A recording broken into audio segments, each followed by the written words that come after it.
G'day guys, Seemyshell here, the Aussie Geocacher, and welcome to another episode of Quick Bites.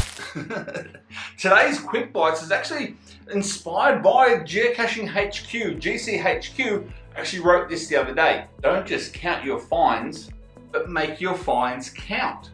Now that is an interesting sort of statement, I thought, and let me know in the comments below, how do you make your finds count? So don't just count your finds, but make your finds count. There was a few people that I did see online, on Facebook and on Instagram as well, that made some great comments. And let me read some of them for you now. I mean, one of them was talking about your logs. I think the lady's name was Emily Culberson. If I say that wrong, I do apologise. But what she says is she tries to do a lot more than just the good old TFTC. And I've said this before. Logs count. Your actual logs count.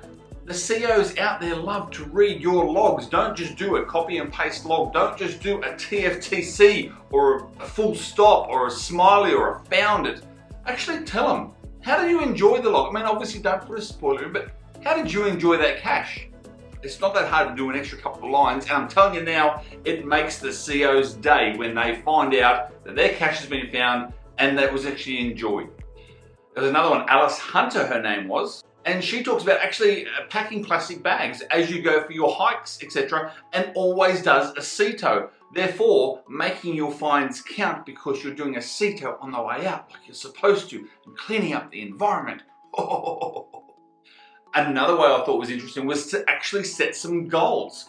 And that goal could be anything from, like, you know, a 366-day streak, for instance, you know, to finding a cache on every calendar day, to all these other goals that you can actually get on Project GC. If you remember my Project GC Quick Bites, I'll put the link up there for you now.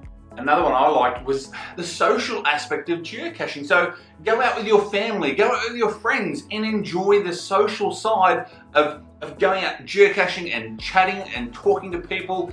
I mean, some people can't do that at the moment through coronavirus and lockdowns and quarantines, but when you can, the social aspect of geocaching is fantastic. For one, having an event this weekend.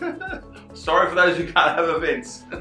And likewise, about finding a cache and doing a good log, what about hiding a good cache too? Making other people's finds count, you know, trying to get some good favourite points under your caches, under your belt.